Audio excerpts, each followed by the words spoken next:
Philadelphia at Tampa Bay. The Buccaneers, the Baker Mayfield-led Buccaneers, march on.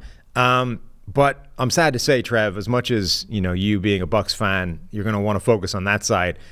The story of this game is the sad and inevitable collapse of the Philadelphia Eagles from being 10-1 at one stage this year to just like getting annihilated. I mean, this game was horrendous. They got destroyed. Their defense was a joke. Their offense wasn't much better outside of a couple of like big plays, and they just got stomped.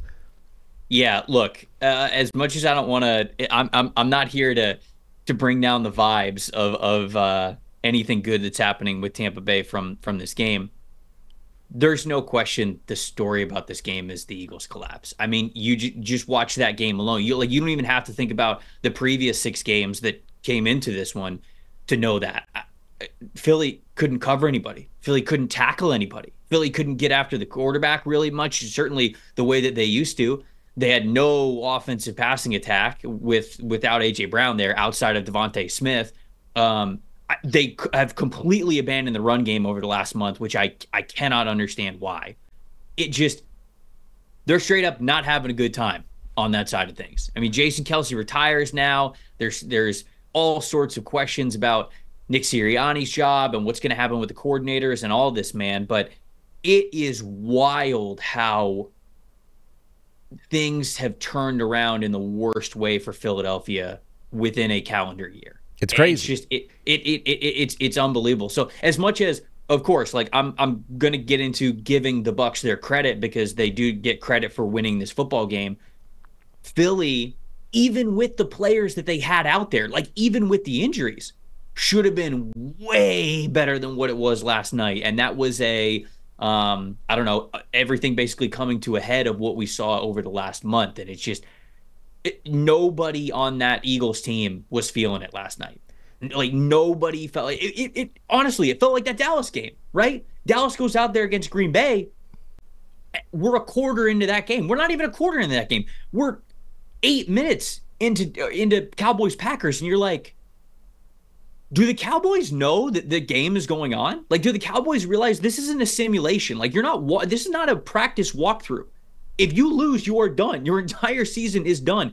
And it felt like just nobody really cared. And I hate saying it like that, so I should take that back. I don't really mean that. It's not that these dudes don't care, but man, the Packers certainly seemed a lot more focused, a lot more disciplined, and a lot more desperate to get that win. And it was the same exact storyline in Tampa last night. The Bucs were so much more desperate. They had such a deeper desire, it looked like, a focus, a discipline, a fire to win that football game. It looked like they were really playing for playoff football, and the Eagles, it just felt like they were playing a regular season game in the slump that we've seen them play in over the last month. So that was shocking to me, man. It really was. So I know we'll get into Tampa, but I agree with you. I think what we saw from the Eagles is that was the biggest shock of what happened. Yeah, there were very few players on the entire Eagles, either side of the ball, who looked like they were interested in changing the way that the season had gone for them in the last few weeks, right? That looked like they wanted to pull them out of this tailspin. Devontae Smith, I think, was definitely one of them. Milton Williams, Brandon Graham, a couple of guys on the defensive line were playing hard. Jordan Mailata had a good game, but like that was it. Everybody else, it just didn't look like they were interested in fixing the problem. They're just going through the motions and losing, and sort of almost the inevitability of it. Like one of the ways I think it is like that Dallas game was, I think quite quickly in the game, it's just like, I mean, this is just the way it's going to go, and we're all resigned to that. And we'll be back next year. Like Dallas was trying to get out of that game from like the second quarter on. They're like, this is done. This is just the way this season's going. Forget it. We'll try again in a year's time. We knew it was happening, and now it's happened. The Eagles, the same thing. I know they kind of pulled it back with the big Devontae Smith play, and it was kind of close, but they didn't look interested. Like it was just the inevitability of, we knew this was coming. It's been coming for a few weeks now, and it's happening. So let's just get to the end of the game and get out of here. Like they were at no point capable of stopping this Buccaneers offense. Like if you're watching the Manning cast, Peyton Manning is getting annoyed at the inflexibility of the Eagles offense to change anything, right? They're running empty the entire time as the Bucs are blitzing the ever-living crap out of them and have no interest in solving that, right? Either with extra blockers or different pass concepts that can get the ball out quicker. And Manning was calling it stubborn and was visibly irritated by the fact that they are like just being dumb, essentially. Dumb, stubborn, and not changing anything. Meanwhile, Ray Lewis is out there like losing his mind because the defense is playing like they've never been on the field together before or have any idea how to like take an angle or simply tackle, and is just can't understand what is happening with this defense. Both of them are happening at the same time. Ordinarily, I would say, look, this team went to the Super Bowl a year ago, and Nick Sirianni was being hailed as like coach of the year, phenomenal guy, phenomenal coach. It sounds crazy to be like that guy is now in the hot seat. But there are individual games in the NFL that get people fired, right? Because they demonstrate like a total loss of buy-in from the entire team to what's happening, and it's so embarrassing that somebody's got to get fired at the end of that. Like, there has to be consequences for that display in a one-off regular season game. This is like a total that's that, but over 6 or 7 weeks at the end of the season. It's very difficult to say, like, he's completely absolved of all responsibility for this. He presided over both sides of the ball spiraling into a mountain and just stopping, like ceasing to function. And the defense, I think, was coming from further away. Like, we could see that coming further off, and it just took, it was always happening. The offense, I think, has been more disappointing and more sort of surprising. But the fact that both sides of the ball spiraled and nobody could pull them out of it is a big indictment on the overall leadership and head coach. The head coaches that are worth long tenures and long contracts in this league aren't the coaches that can figure out what works.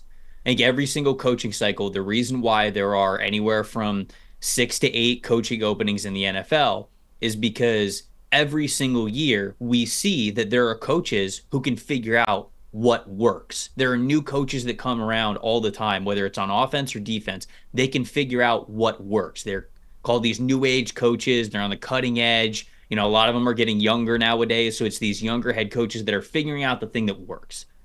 That's not what is worth a long-term contract as a head coach in the NFL. The head coaches that are worth long-term contracts are the ones that figure out when it doesn't work. What happens when what you came up with gets punched in the mouth? Can you get back up? Can you start swinging again? Can you adjust? Those are the coaches that are the ones that stick around.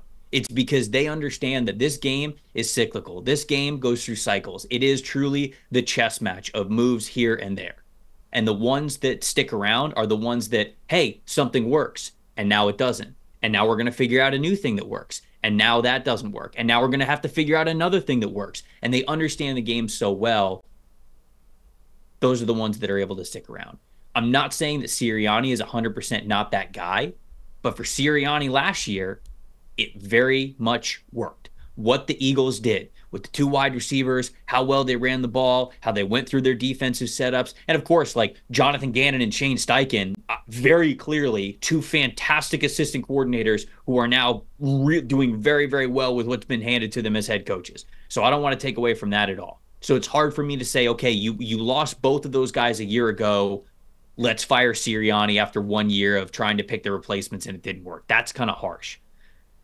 But certainly, it is how you have to look at things, because it worked. What Sirianni came up with last year, regardless of how much percentage of it was him versus Steichen versus Gannon, whatever, it worked. And they figured out something that could work in today's NFL. Now it doesn't. For whatever reason, whatever they were trying to do no longer worked. And even when they were going through their winning streak, right? Even when the Eagles were 10-1 or whatever it was, it didn't feel the same. Like, it did not feel the same. And so for Sirianni, I don't know if he gets fired. I think you bring up a good point. There are certain games that get head coaches fired. We saw it with Josh McDaniels earlier this year. We saw it with Brandon Staley earlier this year. Shoot, could very well be Mike McCarthy from what we saw this weekend. Maybe this is the game for Nick Sirianni, especially given what has happened over the last month. I don't know if I'd be that quick to pull that trigger unless you really just know behind the scenes he's losing control of this team. Right. But I'd probably, unless that, if that's not the case, I'd probably give him one more year with it, given all that context and all that circumstance. But there's no doubt about it. Like I said, head coaches that last in this league aren't the ones that can figure things out initially. It's the ones that, okay, what do you do now that they've figured you out? How do you adjust from that? How can you come up from being, again, punched in the mouth is kind of the analogy that I always go back to. What do you do after that? And the fact that it's even a conversation, I think, shows how bad things got for the Eagles. Like, ordinarily, I would say the guy just took a team to the Super Bowl. They were 10-1 this season. Like, it would be nuts to fire him after that. Like, forget what happened from that point. Like, it would be crazy. But the death spiral for this team was so insane that it demonstrates, I think, a lack of ability to stop that happening. Like, one of the things we always talk about with Mike Tomlin, like, how does he keep having these winning years when it doesn't look like they belong to have a winning record? And maybe there's a ceiling to how far he can take them right now without help or whatever. But that probably doesn't happen under Mike Tomlin. Maybe they lose a game or two and it looks ugly and it's starting to get away from them, like it was for the Steelers. Remember when, there was the George Pickens not blocking thing, and like, they had a kind of crisis, an existential crisis themselves this season, and they lost 2 games that they shouldn't have lost against not good teams. And then they won a couple and got into the playoffs and got a winning record and all those things. Like, he pulled them out of that tailspin and got them back on the road that they were supposed to be on, albeit, a team that isn't capable of beating the best teams in the NFL. But the Eagles weren't able to do that. They couldn't find the solution. They gave the defense over to Matt Patricia, and that made everything worse. They didn't find any solution to offense. Like, Todd Bowles is a good coach, but you know what he's going to do? He's going to blitz you a lot. And they blitzed 70% of the time in this game. Like, 70% of the time. And the Eagles had no checks, no solutions, no answers to it. It was just, oh no, there's more pressure than we anticipated. There's blitzers, there's free runners. What are we going to do? Like, that's not good coaching. That's not good preparation. I agree, 100%. All right, there were a bunch of times last night where the Bucs were loaded on the line of scrimmage, and normally, even for a team that does blitz a lot with a coach that likes to blitz a lot in bowls, it was a situation where I went, okay, this is a sim pressure. Like, they're not bringing all these dudes, and then they did. Like, multiple times throughout the game that happened. I was like, geez, okay. And every single time it felt like they got after Hurts. Yeah. And sure, you're overwhelming the offensive line. Like, that's the point. You're blitzing more guys than they have blockers. But when that has happened previously, this season specifically, quarterback's got to check. Like, they're throwing it to somebody's wide open. It's an easy 8-yard gain, whatever. Philly had none of that last night. And to your point, it looked like they weren't even ready for it. They didn't even prepare for it. Right. So let's go to the other side and let's give Tampa Bay some credit for this, because, this is a team that wasn't expected to be in the postseason. This was supposed to be the New Orleans Saints division.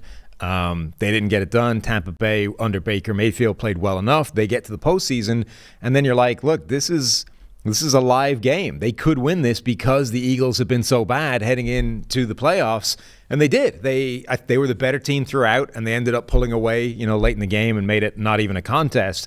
But they showed up ready to play. They had some, good adjustments. They could have been further ahead. There was some drop plays, right, early in the game where Baker Mayfield made some nice throws and his receivers were letting him down. Cade Otton dropped a couple of them. Okay, the first one, like, there's pass interference on it. Yeah, but I think he still should have caught it. You catch that. You're a tight end in the NFL. Right. The second one, I mean, there's no pass interference. He's wide the hell open. He just drops that one. Just drops it. Mike Evans drops a clear touchdown, on a run straight past James Bradbury. There were big plays there that they left on the table, so it could have been like even further out of sight early, but they looked pretty good. Let me tell you, I knew when this game was over when I believe it was the very first rush of the game. They hand the ball off to Rashad White on 1st and 10. He gains 9 yards. I was like, all right, it's over. We're good. We're like, they are on to Detroit, because Tampa for most of this season has been horrible at running the ball. And the fact that they gained 9 yards on first, like, you are enabling a pretty conservative game plan that a lot of Bucs fans have complained about all year long, with opening things up and running the ball on 1st and 10 a lot, or 2nd and 10 a lot if you pass on first. And so it's like, there have been plenty of opportunities to go after the play calling because of how conservative it has been, but especially because when they have run the ball for most of this season, it has been very ineffective. Now, second half of the year has been better than the first half of the year, but again, when you're gaining 8-9 yards on 1st and 10 on the ground, I was like, okay, this is not going to go well for the Philadelphia Eagles. One of Baker Mayfield's best games that he's ever played, I think.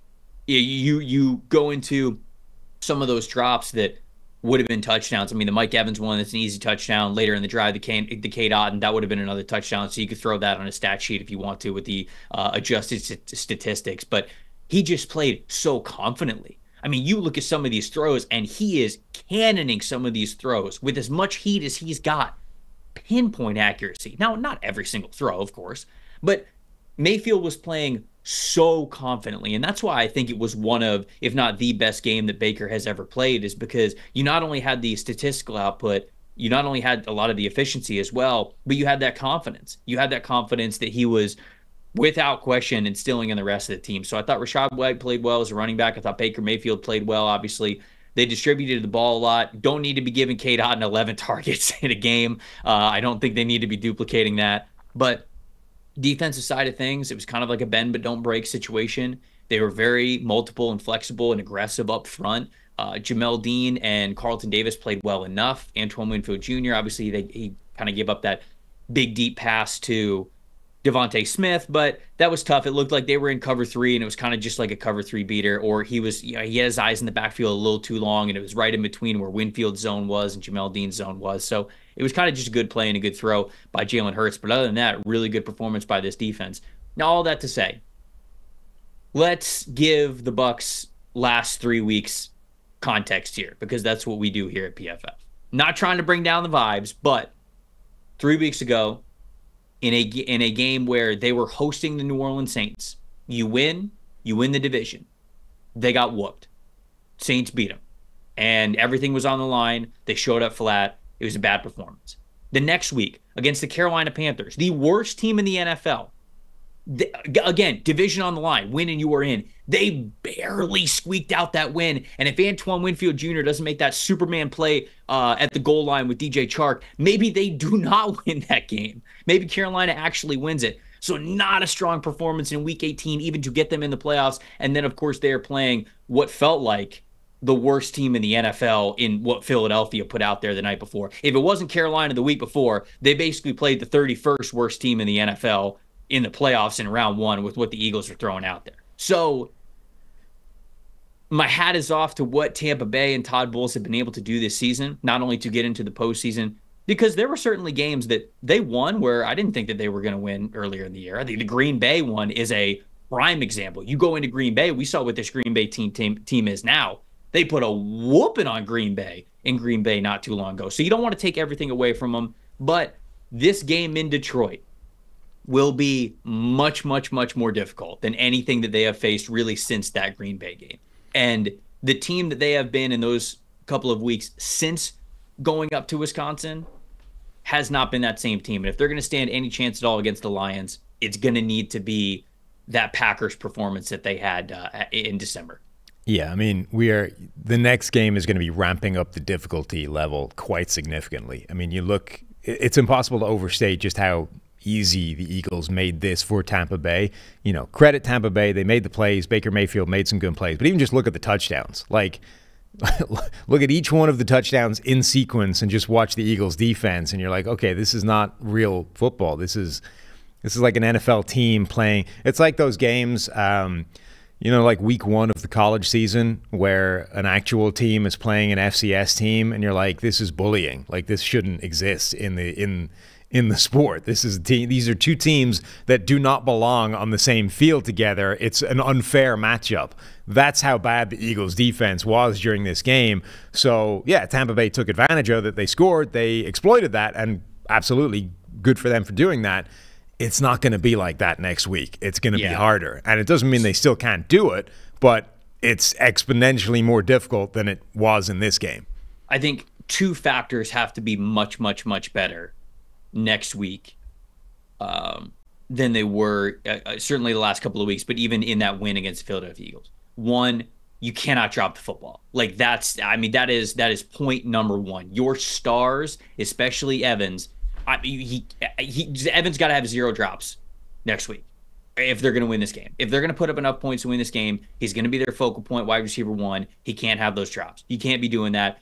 The margin for error is way too low against Detroit, especially on the road in Detroit in that environment. So the drops have to be eliminated. 2, the secondary's got to play a lot better, because even though I mentioned they were able to survive it, there was a bend but don't break kind of a mentality. You looked at that play where Carlton Davis was guarding Devontae Smith in the end zone, and the ball ends up going like through Devontae Smith's hands, but Carlton kind of misplayed it, and the ball ended up getting through to where Devontae was, and he almost had a chance to catch that touchdown. It's plays like that have to be better. That have to be more lockdown. You got to be able to have a PBU or a forced incompletion or something at that point.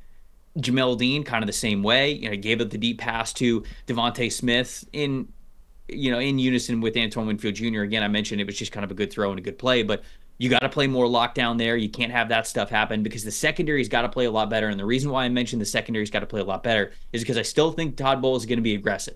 They still, in order for the Bucs defense to play the way that it needs to optimally play at, they have to be aggressive. It's the DNA of this team. They're going to bring pressure. They're going to bring blitzes.